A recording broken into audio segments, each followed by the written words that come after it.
हमें सिर्फ अपने संघर्ष की सीमा बढ़ानी है, सफलता तो तय है। नमस्कार दोस्तों, साधक के प्लेटफॉर्म में आपका स्वागत है। सीधी बात, नो बकवास, मिनिमम टाइम मैक्सिमम आउटपुट के उद्देश्य के साथ आज की क्लास हम शुरू करते हैं। सबसे पहले हम पंचायती राज के इतिहास के बारे में कुछ बातें जानने की कोशिश करेंगे, इतिहास की रूपरेखा समझने की कोशिश करेंगे। इसके अंतर्गत प्राचीन काल, मध्यकाल, आधुनिक काल की थोड़ी थोड़ी चर्चा करते हुए हम 73वें संविधान संशोधन को विस्तृत रूप से पढ़ेंगे, जो क्वेश्चन क्रैक करने में हमारी मदद करेंगे और आपको आपकी सफलता की ओर अग्रसर करेंगे। इसके बाद जब हम आगे बढ़ते हैं तो क्या क्या पढ़ेंगे के अंतर्गत, पंचायती राज इतिहास के अंतर्गत सबसे पहले जो हम नजर डालेंगे वो पुराने प्रश्न पत्रों की रूपरेखा पर नजर डालेंगे। यहां हम जो प्रश्न डिस्कस करने वाले हैं वो पंचायती राज के इतिहास के साथ साथ पंचायती राज समितियों से भी संबंधित हैं।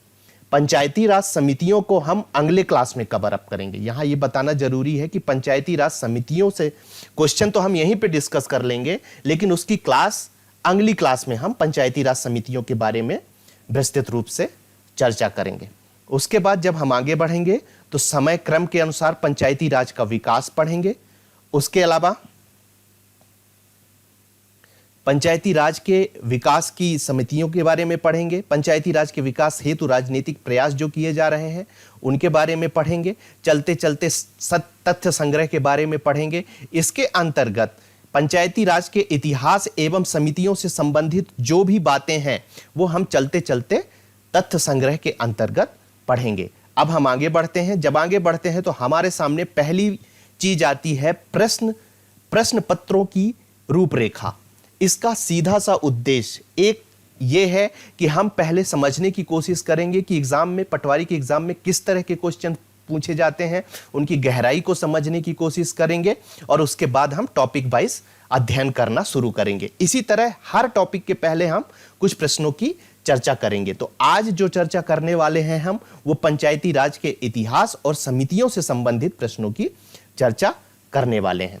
एक बात यह भी याद रखना है कि जो प्रश्न आपके सामने प्रेजेंट कर रहा हूं वो सभी वर्ष 2017 पटवारी के परीक्षा में पूछे गए हैं। उन्हीं प्रश्नों को हमने उठाया है जो पहले आ चुके हैं। अब आगे बढ़ते हैं तो पहला क्वेश्चन है, राष्ट्रीय पंचायती राज दिवस कब मनाया जाता है? यह 2017 का प्रश्न है। इसमें ऑप्शन दिए हुए थे 24 अप्रैल एक ऑप्शन दिया हुआ था, दूसरा 2 जून दिया गया था, तीसरा 20 सितंबर दिया गया था और चौथा 19 दिसंबर दिया गया था। इसका आंसर क्या है? इसका आंसर हम देखते हैं 24 अप्रैल।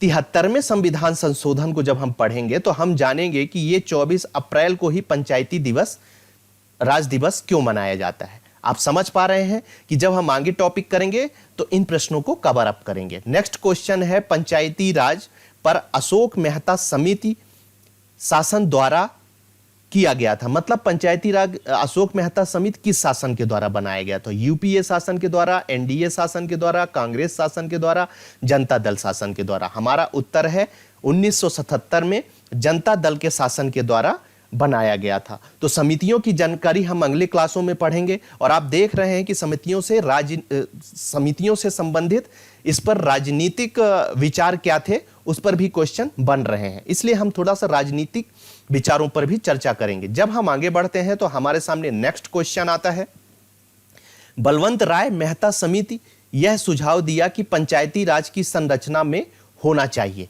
क्या क्या आंसर है? पहला ऑप्शन दिया गया है ग्राम, जिला, राज्य होना चाहिए, ग्राम, मंडल, जिला और राज्य स्तर पर होना चाहिए, ग्राम, खंड और जिला स्तर पर होना चाहिए, मंडल और जिला स्तर पर होना चाहिए। इसका सही उत्तर क्या आता है? ग्राम, खंड और जिला स्तर पर होना चाहिए। बलवंत राय समिति, ये जो जिससे क्वेश्चन आया है, बहुत ही महत्वपूर्ण है और इसकी डिटेल हम अगली क्लास में पढ़ेंगे, ठीक है ना। तो आपको अब जैसे यहां पर हमारे सामने स्पष्टता आ रही कि बलवंत राय मेहता समिति को अच्छी तरह से गहराई से पढ़ना है, इससे क्वेश्चन आ रहे हैं। मैं समझ पा रहा हूं कि आपको अपनी बात समझाने में मैं सफल हो रहा हूं। अब आगे बढ़ते हैं। जब आगे बढ़ते हैं तो पंचायती राज का सिद्धांत के बारे में क्या है वो क्वेश्चन हम चर्चा करेंगे तो सिद्धांत में क्या क्या ऑप्शन दिए गए हैं। आर्थिक शक्ति है सिद्धांत के अंतर्गत क्या, इस पर जब हम पढ़ेंगे तो पता चलेगा। विकेंद्रित लोकतंत्र शामिल है क्या, ये जानने की कोशिश करेंगे। राजनीतिक लोकतंत्र है क्या, ग्रामीण विकास से संबंधित बातें हैं क्या। अब यहां पर हम देखते हैं कि विकेंद्रित लोकतंत्र हमारा उत्तर है, ना कि राजनीतिक लोकतंत्र। यहां पर कई बार आंसर पर धोखा हो जाता है, लेकिन जब हम आगे पढ़ेंगे तो इसको डिटेल से पढ़ेंगे और इसके सिद्धांतों की भी चर्चा हम करेंगे। पंचायती राज का यह सिद्धांत पिलर है, जिसका उद्देश्य क्या है, यह किस तरह से काम करता है पंचायती राज के लिए यह सिद्धांत, इन सब बातों को हम समझने की कोशिश करेंगे। लेकिन यहां आपको प्रश्नों को समझना बहुत जरूरी है।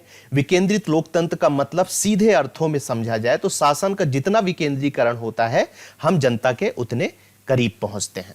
यदि आपको हमारी बातें अच्छी लग रही हैं तो हमें लाइक करें, हमारे चैनल को सब्सक्राइब करें और साथ में बेल आइकॉन दबा लें कि हम पंचायती राज से संबंधित कोई भी वीडियो डालें तो उसकी जानकारी आपको मिल जाए।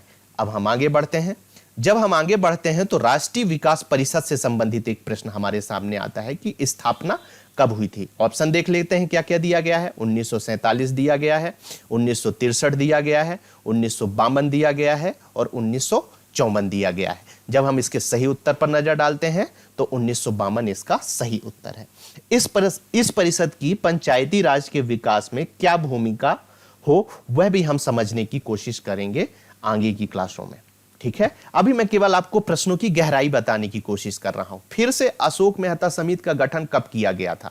यहां यह बात सिद्ध होती है कि अशोक मेहता समिति हो गई, बलवंत राय मेहता समिति हो गई, इनको हमें बड़ी गहराई के साथ पढ़ना है, क्योंकि आने वाले दिनों में यह एग्जाम बिल्कुल टफ होता जा रहा है और यदि आपको क्रैक करना है तो थोड़ी सी गहराई करनी पड़ेगी। केवल ऊपर ऊपर पढ़ के आप ये एग्जाम क्रैक नहीं कर सकते हो। इसका ऑप्शन क्या है, 1975 में, 1976 में, 1977 में, 1978 में। हमने चर्चा कर ली है अभी। 1977 इसका सही आंसर है। इसी को ध्यान में रखते हुए इस तरह की समितियों के बारे में हमने पूरी एक क्लास समितियों को ही डेडिकेट किया है, ताकि आप अच्छे नंबर लाएं और अपना एग्जाम क्रैक करें।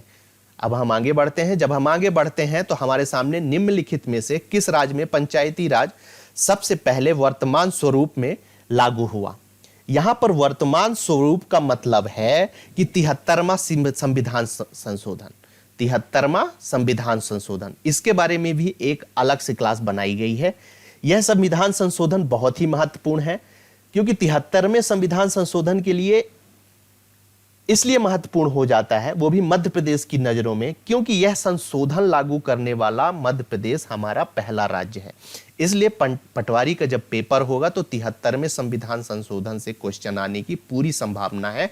इसलिए एक पूरी क्लास हमने 73वें संविधान संशोधन को डेडिकेट किया है, जिसकी चर्चा हम आगे करेंगे। इसका उत्तर क्या है, मध्य प्रदेश। ठीक है, अब हम आगे बढ़ते हैं। जब हम आगे बढ़ते हैं तो हमारे सामने नेक्स्ट क्वेश्चन आता है कि 1952 में भारत सरकार द्वारा पेश ग्रामीण विकास के लिए पहली योजना निम्नलिखित में से थी। क्या थी? इसके ऑप्शन है integrated rural development programme, community development programme, high variety development programme, intensive agriculture district programme. और इसका सही आंसर है कम्युनिटी डेवलपमेंट विकास सामुदायिक विकास कार्यक्रम, जो 2 अक्टूबर 1952 में बना था। ये आप दिमाग पे बिठा लीजिए कि सामुदायिक विकास कार्यक्रम 2 अक्टूबर 1952 में बना था। ये पंचायती राज का आधार है। बलवंत राय मेहता कमेटी सामुदायिक विकास कार्यक्रम पर ही सुधार के लिए बिठाई गई थी। मैंने क्या बोला? बलवंत राय मेहता समिति सामुदायिक विकास कार्यक्रम में क्या क्या सुधार करने की आवश्यकता है, उनका अवलोकन करने के लिए ही बिठाई गई थी। इसीलिए हम इस कार्यक्रम को पंचायती राज व्यवस्था का बेस मानते हैं। ठीक है, अब आगे बढ़ते हैं। तो संविधान का कौन सा अनुच्छेद राज्य सरकार के ग्राम पंचायत को व्यवस्थित करने का निर्देश देता है?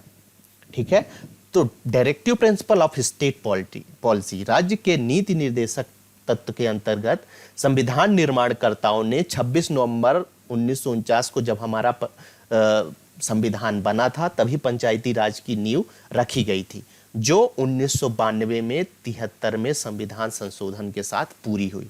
इसका मतलब हम ये कह सकते हैं कि हमारे संविधान निर्माणकर्ताओं ने भी पंचायती राज को अलग ही महत्व दिया था। इसके ऑप्शन क्या क्या है? अनुच्छेद 32 है, अनुच्छेद 50 है, अनुच्छेद 48 है और अनुच्छेद 40 है। 40 का मतलब यह है कि इसे 26 नवंबर 1949 में ही जोड़ दिया गया था पंचायती राज व्यवस्था, और उसको सही रूप अधिनियम बनाकर कब दिया गया? 73वें संविधान संशोधन के द्वारा 1992 में। अब जब हम आगे बढ़ते हैं तो हमारे सामने कुछ महत्वपूर्ण बातें आती हैं। पंचायती राज क्या है? थोड़ा सा हम इसकी परिभाषा देख लेते हैं। पंचायती राज ग्रामीण स्तर पर पंचायती राज सरकार की एक शाखा, जिसमें हर गांव अपनी गतिविधियों के लिए जिम्मेदार है। किसके लिए जिम्मेदार है? गतिविधियों के लिए जिम्मेदार है। इनसे ग्राम शासन या स्थानीय शासन कहते हैं। इसमें ये बात याद रखने की जरूरत है कि महात्मा गांधी के सिद्धांत पर आधारित है भारत की पंचायती राज व्यवस्था, जिसका प्रमुख लक्ष्य विकेंद्रीय लोकतंत्र है। अभी हमने एक क्वेश्चन डिस्कस किया है। इस तरह से बीच बीच से भी क्वेश्चन उठाकर पूछे जाते हैं, लेकिन हम जो चलते चलते तथ्य संग्रह की जो हमारी एक कड़ी है, उस पर हम इस तरह की चीजें डालने की कोशिश करेंगे ताकि आप सफलता की ओर अग्रसर हो सकें। अब हम आगे बढ़ते हैं। जब हम आगे बढ़ते हैं तो हमारे सामने समय क्रम के अनुसार पंचायती राज का विकास हम देखते हैं। समय क्रम के अनुसार कैसे देखेंगे? प्राचीन काल के बारे में, मध्यकाल के बारे में और आधुनिक काल के बारे में विकास कैसे हुआ। जब हम आगे बढ़ते हैं तो हमारे सामने 3 बातें आती हैं। प्राचीन काल में पंचायत का विकास कैसे हुआ वो हम देखेंगे, मध्यकाल में पंचायत का विकास कैसे हुआ वो हम देखेंगे, इसके अलावा आधुनिक काल में पंचायत का विकास कैसे हुआ। इन तीनों में से सबसे महत्वपूर्ण आधुनिक काल में पंचायती राज विकास का कैसे हुआ, इस पर हम सबसे ज्यादा समय देंगे ताकि हमारे मैक्सिमम क्वेश्चन सही हो सके। अब हम आगे बढ़ते हैं। जब हम आगे बढ़ते हैं तो हमारे सामने प्राचीन काल का पंचायत का विकास कैसे हुआ, बहुत डीप में जाके नहीं पढ़ना है, बस कुछ महत्वपूर्ण बातें मैं आपके समक्ष प्रस्तुत कर देता हूं। इन्हें याद रखने की जरूरत है। एक बेस बनाने के लिए मैं ये बातें आपसे कर रहा हूं। तो हम देखते हैं कि प्राचीन काल में चोल साम्राज्य में स्थानीय शासन व्यवस्था देखने को मिलता है। एक हिसाब से देखा जाए तो लोकतांत्रिक विकेंद्रीकरण की शुरुआत चोल काल से ही मानी जाती है, जिसमें आज पंचायती राज व्यवस्था इस्टेब्लिशमेंट हुआ है। ठीक है, तो चोल साम्राज्य हमारे भारत देश का स्थानीय स्वशासन शासन व्यवस्था का एक नींव है, और जो 73वां संविधान संशोधन है वो इस नींव पर खड़ी एक इमारत है। ठीक है, इस हिसाब से हमें ये चीज याद रखना है। जब हम आगे बढ़ते हैं तो वैदिक काल में ग्रामीण शासन के प्रमुख अधिकारी को क्या कहा जाता था? तो ग्रामीणी कहा जाता था। ऋणी है यहाँ पे, ना कि नी है। ठीक है, ग्रामीणी कहा जाता था। इसके बाद हम आगे बढ़ते हैं। जब आगे बढ़ते हैं तो हमारे सामने आता है कि ग्राम शब्द का सर्वप्रथम उल्लेख वैदिक साहित्य में मिलता है। यह क्वेश्चन बन सकता है कि ग्राम शब्द सबसे पहले कहां इस्तेमाल किया गया था? तो वैदिक साहित्य में। या इसे ऐसा भी लिख सकते हैं कि ग्राम शब्द का सर्वप्रथम प्रयोग कहां किया गया था? तो उसके ऑप्शन में ऋग्वैदिक काल भी हो सकता है। तो आपको ऋग्वैदिक काल सही आंसर टिक करना है। गुप्त काल की जब बात करते हैं तो गुप्त काल में कि ग्राम सभा को जो है वो पंचमंडली कहा जाता है। नाम से ही देखिए लग रहा है कि गुप्त काल में पंच मिलकर निर्णय लेते थे, मतलब लोकतंत्र की नींव हमें वहां नजर आती है। लोकतंत्र की नींव हमें गुप्त काल में नजर आती है। इसके आगे जब बढ़ते हैं तो दक्षिण भारत में ग्राम सभा को क्या कहा जाता था? कुर्रम। ये एक इंपॉर्टेंट क्वेश्चन है, स्टार बना लीजिए कि दक्षिण भारत में ग्राम सभा को क्या कहा जाता था। ये शब्द जानना जरूरी है कि कुर्रम क्या है। तो कुर्रम क्या है? दक्षिण भारत में ग्राम सभा को कुर्रम कहा जाता है। अब जब हम आगे बढ़ते हैं तो हमारे सामने आता है मध्यकाल में पंचायत का विकास। मध्यकाल में वैसे पंचायत के विकास तो ज्यादा देखने को नहीं मिलता है। वो क्यों नहीं मिलता है? उसका कारण जान लेते हैं।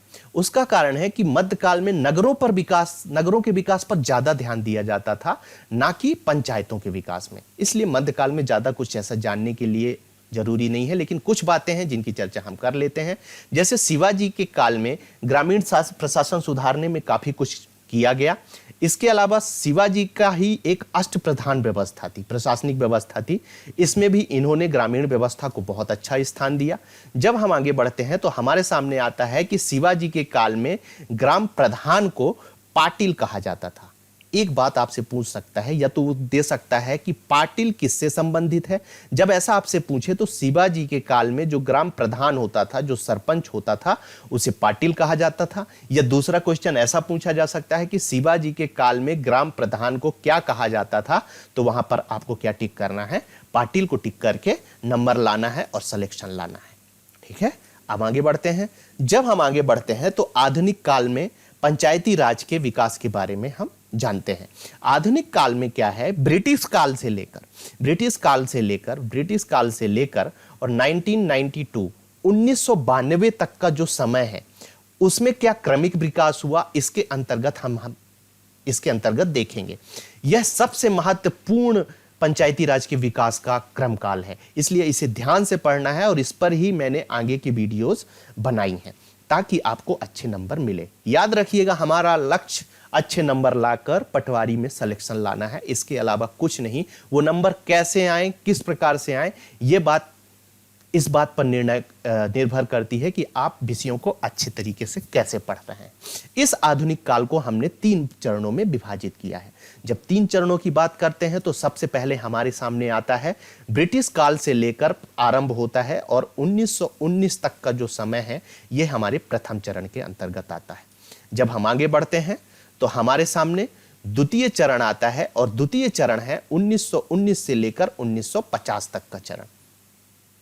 ब्रिटिश शासनकाल में ये जो हमारा प्रथम चरण है, इसमें क्या होता है कि अंग्रेजों की शुरू से ही राजस्व संबंधी नीतियां अपने हाथ में रखते थे वो, और प्रशासन चलाने की नीतियां भारतीयों को आगे कर दिया करते थे। इसका कारण क्या होता था? इसका कारण, सबसे महत्वपूर्ण कारण यह है कि अंग्रेजों का लक्ष्य ही अधिकतम धन कमाने का था। तो इस काल में हम ऐसी कुछ बातें जानने की कोशिश करेंगे। उसके बाद जब समय आता है 1919 से लेकर 1950 तक के बीच में, यहां पर गांधी जी के आंदोलनों एवं सत्याग्रहों से शासन व्यवस्था में भारतीयों की भूमिका बढ़ी है। भारतीयों का महत्व जब बढ़ा है तो पंचायत से संबंधित सुधार देखने को मिलता है और पंचायत में सुधार करने के लिए कई भारतीयों ने आवाज भी उठाई है। उसके बाद सबसे महत्वपूर्ण चरण आता है 1950 से लेकर 1992 तक, पंचायती राज। इसमें पंचायती राज से संबंधित सबसे महत्वपूर्ण है और मैक्सिमम क्वेश्चन यहीं से आते हैं। हम इस पे विशेष रूप से इसे देखेंगे। एग्जाम में भी सबसे अधिक प्रश्न इसी काल से आते हैं। ठीक है, अब हम आगे बढ़ते हैं। जब आगे बढ़ते हैं तो हमारे सामने पहला चरण प्रस्तुत होता है। जब हम पहले चरण की बात करते हैं तो पहला चरण कब से कब तक है? हमने पहले भी बताया कि ब्रिटिश के शासनकाल से लेकर 1919 तक का पहला चरण हम देख रहे हैं पंचायती राज के विकास के रूप में। इसके बाद कॉर्नवालिस कोड 1793 में आया है, ये आपको याद रखना है। लॉर्ड कॉर्नवालिस द्वारा इसका निर्माण किया गया था। कॉर्नवालिस कोड है तो नाम से ही स्पष्ट हो रहा है, इसमें शक्तियों के पृथक्करण के सिद्धांत पर आधारित था। अब शक्तियों के पृथक्करण को थोड़ा सा एक लाइन में समझ लेते हैं। यहां पर राजस्व व्यवस्था, शक्तियों के पृथक्करण का मतलब क्या है कि राजस्व व्यवस्था अंग्रेजों के हाथ में थी और प्रशासन और शासन भारतीयों के हाथों में थी। अंग्रेजों का सीधा सा मानना था कि पैसा हम कराएंगे और जनता का काम आपको करना है, और यदि आप जनता का काम नहीं करोगे तो जनता किससे नाराज होगी? हमसे नहीं बल्कि राजाओं से नाराज होगी।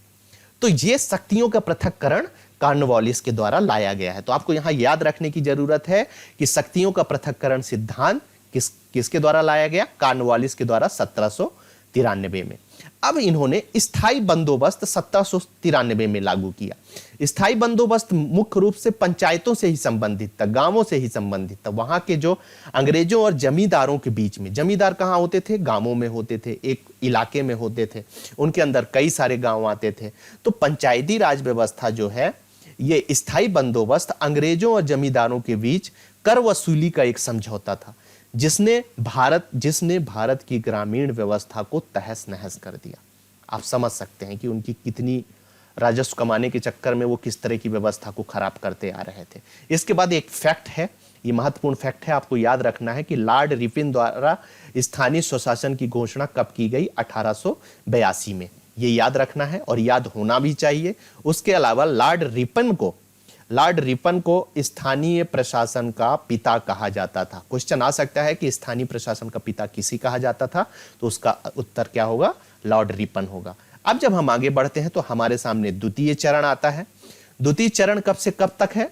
1919 से लेकर 1950 तक है। इसमें तो महत्वपूर्ण कुछ ऐसी बातें हुई नहीं, लेकिन कुछ बातें हम जान लेते हैं। मॉन्टेग्यू चेम्सफोर्ड सुधार 1919 में स्थानीय स्वशासन को हस्तांतरित विषय बना दिया। ठीक है, हस्तांतरित विषय बना दिया। अब हस्तांतरित विषय का मतलब क्या है? हस्तांतरित विषय का मतलब यह है कि स्थानीय स्वशासन जो है वो राज्यों को सौंप दिया गया। ठीक है, राज्यों को कैसे सौंप दिया गया? उसमें जो भारतीय मंत्री होते थे राज्यों के, उनका नियंत्रण होने लगा। बस आपको यहां पर याद रखना है कि हस्तांतरित विषय से मतलब यह है कि अब वो राज्यों के अंतर्गत आ गया कि भैया आप शासन चलाइए, हमसे मतलब नहीं है। कुछ इतिहासकार जो हैं, कुछ इतिहासकारों का मानना है कि भारत में लोकतांत्रिक विकेंद्रीकरण, ये जो मॉन्टेस्क्यू सुधार आया है 1919 में, उसी से पड़ा है। ठीक है, इतना याद रखना है। अब हम आगे बढ़ते हैं। जब हम आगे बढ़ते हैं तो हमारे सामने पंचायती राज के विकास का तीसरा और सबसे महत्वपूर्ण चरण आता है, जो 1950 से शुरू होता है और 1992 तक 73वें संविधान संशोधन तक चलेगा।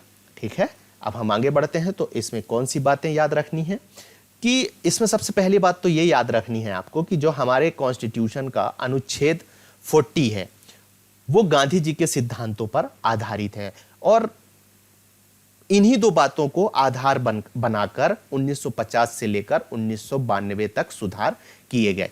उनको हम देखते हैं। पंचायती राज व्यवस्था जो है वो विकेंद्रीकरण पर आधारित है और विकेंद्रीकरण किस पर आधारित है? गांधी मॉडल पर आधारित है। जब हम आगे बढ़ते हैं तो हमारे सामने अनुच्छेद 40 की बात होती है। अनुच्छेद 40 directive principle of state policy में शामिल किया गया है और पंचायती राज को इसमें पहले से ही शामिल किया गया है। ठीक है, यह क्वेश्चन भी कभी पूछा जा सकता है कि पंचायती राज व्यवस्था का किसमें किस अनुच्छेद के अंतर्गत रखा गया है, तो अनुच्छेद 40 के अंतर्गत इसे रखा गया है। अब सबसे महत्वपूर्ण बात आती है कि राज्य सूची के विषय के अंतर्गत संविधान में पंचायती राज व्यवस्था को 7वीं अनुसूची के अंतर्गत रखा गया है। 7वीं अनुसूची क्या है? तो 7वीं अनुसूची में केंद्र सूची के बारे में बात की गई है, राज्य सूची के बारे में बात की गई है और समवर्ती सूची के बारे में बात की गई है। अब केंद्र सूची क्या है? केंद्र सूची वह है जिन विषयों पर केंद्र सरकार कानून बना सकती है, वो केंद्र सूची है। राज्य सूची क्या है? जिन विषयों पर राज्य सूची कानून बना सकती है। और समवर्ती सूची क्या है? जिस पर केंद्र और राज्य दोनों कानून बना सकते हैं। तो ये तीनों अनुसूची किसमें है? 7वीं अनुसूची। तो 7वीं अनुसूची की जो दूसरी सूची है राज्य सूची के अंतर्गत ही पंचायती राज व्यवस्था को रखा गया है। इसका मतलब सीधा सा हुआ कि पंचायती राज व्यवस्था के बारे में कानून बनाने का जो अधिकार है वो किसे प्रदान किया गया है? तो राज्यों को प्रदान किया गया है। ठीक है, और इसे हम और आसानी से कैसे समझ सकते हैं कि अभी कुछ दिनों पहले मध्य प्रदेश में पंचायती राज चुनाव हुए। केंद्र सरकार को इस चुनाव से कोई मतलब नहीं था। क्यों मतलब नहीं था? क्योंकि ये 7वीं अनुसूची के अंतर्गत राज्य सूची का विषय था। तो कभी पूछ सकते हैं कि पंचायती राज व्यवस्था को किस सूची के अंतर्गत रखा गया है, तो आपको तुरंत आंसर करना है राज्य सूची के अंतर्गत रखा गया है। और कभी ये भी क्वेश्चन बन सकता है कि राज्य सूची संविधान के कौन सी अनुसूची के अंतर्गत है, तो आपको तुरंत उत्तर देना है 7वीं अनुसूची के अंतर्गत है। अब हम आगे बढ़ते हैं। जब हम आगे बढ़ते हैं तो हमारे सामने आता है 2 अक्टूबर 1952 को सामुदायिक विकास कार्यक्रम। ठीक है, इसका प्रमुख उद्देश्य ही ग्रामीण विकास करना था। तो ये डेट आप याद रखिए। कभी पूछ सकता है कि सामुदायिक विकास कार्यक्रम कब प्रस्तुत किया गया, तो इसमें 3 अक्टूबर 1952 लिख सकता है, 4 अक्टूबर 1952 लिख सकता है, 5 अक्टूबर 1952 लिख सकता है। यह महत्वपूर्ण डेट है कि गांधी जी के जन्मदिन के दिन और गांधी जी ग्रामीण पंचायती राज के समर्थक थे, इसीलिए उनके जन्मदिन के दिन यह प्रोग्राम शुरू किया गया। याद रखने के लिए आप इसे रख सकते हैं और आई थिंक कारण भी यही था। अब जब हम आगे बढ़ते हैं तो हमारे सामने 1957 में बनाई गई बलवंत राय मेहता त्रिस्तरीय पंचायती व्यवस्था का जिन्होंने समर्थन किया वो समिति बनी थी। 1957 की यह समिति 1952 में बनाए गए सामुदायिक विकास कार्यक्रम का अवलोकन करने के लिए इस कमेटी को बनाया गया था, ये मैं आपसे पहले भी कई बार बता चुका हूं और अभी भी बता रहा हूं कि बेस क्या था, सामुदायिक विकास कार्यक्रम। उसी के आधार पर उसी का अवलोकन करने के लिए ये कमेटी बनी थी, जिन्होंने त्रिस्तरीय पंचायती राज व्यवस्था को भारत के अनुरूप सर्वश्रेष्ठ बताया। ठीक है, अब जब हम आगे बढ़ते हैं तो बलवंत राय मेहता ने जो सिफारिश की थी उसी को आधार मानकर दूसरी डेट, महत्वपूर्ण डेट आती है 2 अक्टूबर 1959 को राजस्थान के नागौर में नेहरू जी जब उस समय प्रधानमंत्री थे, उनके द्वारा पंचायती राज की शुरुआत की गई थी। कभी पूछा जा सकता है कि पंचायती राज की शुरुआत कहाँ से की गई थी, तो आपको तुरंत आंसर करना है, राजस्थान के नागौर से इसकी शुरुआत की गई थी। जब हम आगे बढ़ते हैं तो हमारे सामने आता है संवैधानिक दर्जा। तो 73वां संविधान संशोधन 1992 में, 74वां संविधान संशोधन, जिसमें से 73वां जो है वो पंचायती राज से संबंधित है और 74वां संविधान संशोधन नगर पालिका, नगर निगम, नगर परिषद से संबंधित संविधान संशोधन है, जिसे पढ़ने की अभी हमें जरूरत नहीं है, हम इसे बाद में पढ़ेंगे। अभी हमारा पूरा फोकस 73वें संविधान संशोधन में है, क्योंकि हमारा टॉपिक यही है। जब हम आगे बढ़ते हैं तो हम देख लेते हैं कि अगली क्लास में हमें क्या क्या पढ़ना है। अगली क्लास के अंतर्गत हमें पढ़ना है पंचायती राज से संबंधित कुछ समितियां, और हम आपको बता दें, बार बार हम बता रहे हैं कि जो पहले क्वेश्चन हमने आपसे डिस्कस किए हैं वो समितियों के बारे में है। अगले वीडियो में हम समितियों का विस्तृत अध्ययन करने वाले हैं। इसके अलावा पंचायती राज के विकास हेतु राजनीतिक प्रयास में जो एनडीए वाला और जनता दल वाला जो क्वेश्चन हम पीछे डिस्कस करें हैं, जब हम राजनीतिक प्रयास का अध्ययन कर लेंगे तो इस तरह से संबंधित जो भी क्वेश्चन आएंगे हम उनको बड़ी आसानी से सॉल्व कर सकेंगे। अब हम आगे बढ़ते हैं। जब आगे बढ़ते हैं तो चलते चलते तथ्य संग्रह में पंचायती राज इतिहास, समितियों से संबंधित जो भी बातें हमसे छूटेंगी डिस्कशन में, हम चलते चलते तथ्य संग्रह के अंतर्गत लाएंगे, ताकि आप उनको पढ़ें और जो मैं बोलूं वो आप सुने और उन्हें याद रख सकें। और याद रख सकने का मेन उद्देश्य केवल आपको पटवारी का एग्जाम क्रैक करना है। इस उद्देश्य को कभी भी दिमाग से मत निकालिए, इसे हमेशा याद रखिए, तभी आप सफलता की ओर आगे बढ़ेंगे। ठीक है, अब जब हम आगे बढ़ते हैं तो जो क्लासेस हम आपको पढ़ा रहे हैं, जिस वीडियो को, यदि आप उसकी पीडीएफ प्राप्त करना चाहते हैं तो हमारे टेलीग्राम चैनल साधक द अचीवर में जाकर उसकी पीडीएफ को प्राप्त कर सकते हैं। यदि हमारी बातें आप अच्छी लगती हैं तो प्लीज़ लाइक करें, हमारे चैनल को सब्सक्राइब करें और बेल आइकॉन दबाना ना भी भूलें, ताकि हम कोई भी चीज़ डालें, किसी भी चीज़ से संबंधित बातों को आप आसानी से उपलब्ध कर हो सके। आप सभी की उज्ज्वल भविष्य की शुभकामनाओं के साथ आज की क्लास हम यहीं